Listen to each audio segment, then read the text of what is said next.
Hola, soy Gabriel Colchón y les doy la bienvenida a una nueva edición de Expreso de Oriente. Esto es lo que veremos hoy.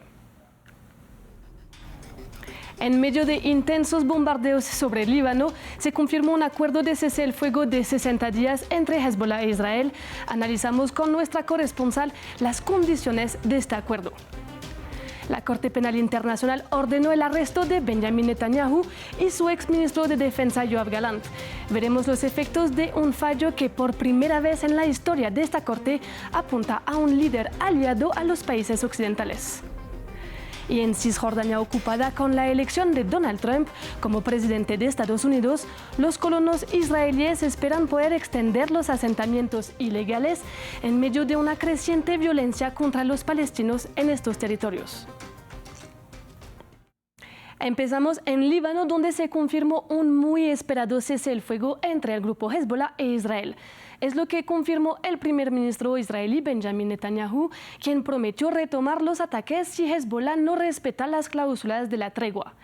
Este acuerdo de cese el fuego de 60 días llega casi 2 meses después del inicio de la intervención terrestre israelí en suelo libanés, que tiene como objetivo derrotar al grupo Hezbollah y permitir a los desplazados del norte de Israel volver a su casa. En los días y las horas previas al acuerdo, se intensificaron los combates con cada vez más bombardeos israelíes en el sur del país, en la región de la Bekaa, en el sur de Beirut y por primera vez en el centro de la capital. Desde el 7 de octubre de 2023, los combates ya dejaron más de 3.700 libaneses muertos, la mayoría en los últimos 2 meses. Nuestra corresponsal nos amplía desde la capital libanesa. Israel ha dejado claro que cualquier violación del acuerdo de tregua en el Líbano será respondido con fuerza. Así lo respalda una carta formal entregada por Estados Unidos que autoriza acciones militares israelíes contra amenazas desde suelo libanés. Según el acuerdo, Israel podrá intervenir si detecta el rearme de Hezbollah cerca de la frontera o el contrabando de armas pesadas, siempre en consulta con Washington y ante la inacción del ejército libanés. El pacto incluye la formación de un comité de supervisión encabezado por Estados Unidos con observadores franceses y estadounidenses, además de representantes de las fuerzas de paz de la ONU y de los ejércitos libanés e israelí. Este comité tendrá la tarea de vigilar el cumplimiento de la resolución 1701 del Consejo de Seguridad de la ONU, clave para preservar el frágil equilibrio de la región. El alto el fuego también prevé la retirada de las tropas israelíes del sur del Líbano y el despliegue del ejército libanés en un plazo de 60 días. No obstante, Israel se reserva el derecho de reanudar las operaciones militares si considera que el acuerdo ha sido infringido. A pesar de que Israel asegura haber destruido el 80% de la infraestructura militar de Hezbollah, el grupo chií sigue mostrando su capacidad de resistencia, lanzando misiles que alcanzan incluso ciudades como Tel Aviv. El mayor reto del alto el fuego es frenar el reabastecimiento de armas a Hezbollah. En el Líbano, su rol como fuerza de resistencia divide opiniones. Mientras buena parte de la comunidad chií respalda su causa, otros sectores lo ven como una amenaza que pone en peligro al país entero. Seguimos con Israel porque la Corte Penal Internacional de Justicia tomó una decisión histórica. Anunció órdenes de detención contra el primer ministro Benjamin Netanyahu, su exministro de Defensa Yoav Gallant, así como Mohamed al-Masri, alto cargo de Hamas presuntamente muerto. Están acusados de crímenes de guerra y crímenes contra la humanidad.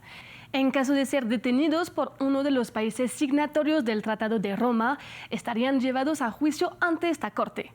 En el caso de Netanyahu y su exministro, la Corte considera que existen motivos razonables para creer que usaron el hambre como método de guerra, que negaron el suministro de ayuda humanitaria y que atacaron deliberadamente a los civiles en Gaza.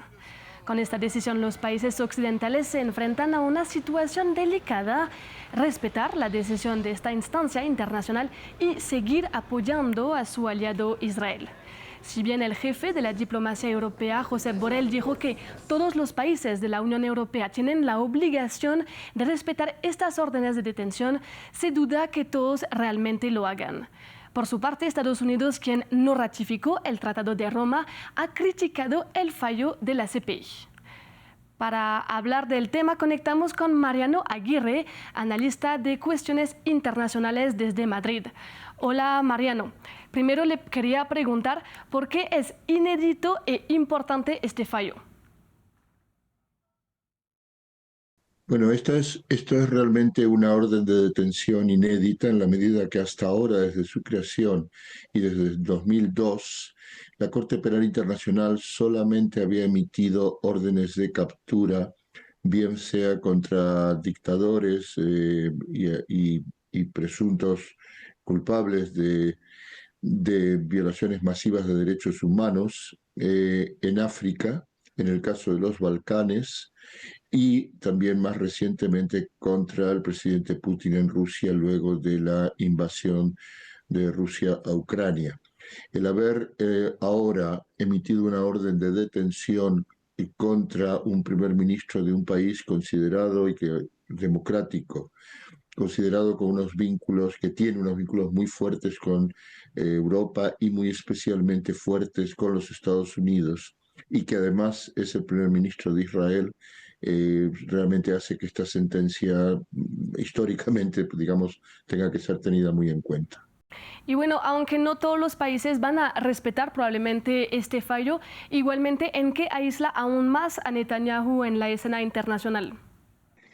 Bueno, aquí hay varias cuestiones muy interesantes. La primera es que en la medida en que la Unión Europea y ya varios gobiernos han dicho que hay que respetar la orden, esto quiere decir, es un mensaje muy fuerte a Israel de decirle, incluso aunque nosotros le apoyamos, caso británico, incluso con armas, caso francés, el caso alemán, al mismo tiempo le están dando una señal de nosotros le seguimos apoyando, pero usted no venga a nuestros países, porque nos veríamos obligados a detenerlo.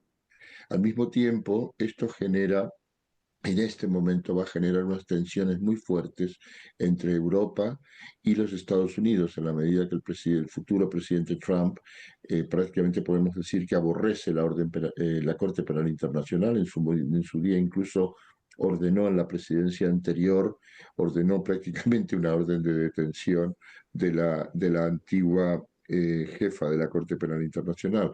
Al mismo tiempo, eh, por ser un aliado muchísimo más fuerte incluso que el del gobierno Biden, esto va a hacer que genere tensiones entre una Europa de alguna manera que son países democráticos y sienten la presión fuerte de sus ciudadanos, por ejemplo, sobre detener el envío de armas a Israel o hacer algo mucho más fuerte respecto de lo que está pasando en Gaza, en el West Bank y también en Jerusalén Este y ahora en Líbano.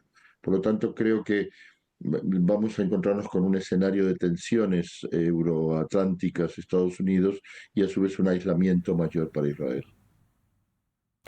Y Mariano, en el terreno, esta decisión, ¿qué cambia para los que sufren de la guerra? Para la gente que sufre el conflicto, realmente esto llega tarde.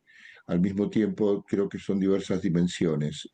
Hay que ver que este fallo y esta orden de detención de la Corte Penal Internacional, unida a las diversas declaraciones que ha hecho el Tribunal Internacional de Justicia de las Naciones Unidas sobre la ilegalidad de la ocupación de los territorios palestinos y sobre la posibilidad de que pudiera estar cometiendo genocidio, más diversos y constantes estudios e informes de las Naciones Unidas, todo esto crea todo un mecanismo que en lo inmediato no va a detener la guerra de Gaza, no va a detener el desastre que se está haciendo humanitario en esta franja de Gaza y también la ofensiva contra los palestinos en Cisjordania o West Bank, pero al mismo tiempo hay que verlo también en esa perspectiva de largo plazo, en la importancia que esto tiene por lo que podríamos decir para la lucha palestina más en general, más allá de lo terrible que es el sufrimiento humano en este momento. Muchas gracias, Mariano, por este análisis. Muchas gracias a ustedes, muchas gracias por haberme tenido en este programa. Vamos ahora hacia Cisjordania ocupada. Con la elección de Donald Trump como presidente de Estados Unidos, los colonos israelíes que ocupan ilegalmente territorios palestinos tienen la esperanza de poder apoderarse aún más de tierra con el apoyo de su gobierno de extrema derecha y del futuro gobierno estadounidense. En los últimos días, el gabinete de Netanyahu nombró como embajador en Estados Unidos a Yekiel Leiter, un cercano del primer ministro, quien vive en una colonia de Cisjordania y defiende el derecho a los asentamientos.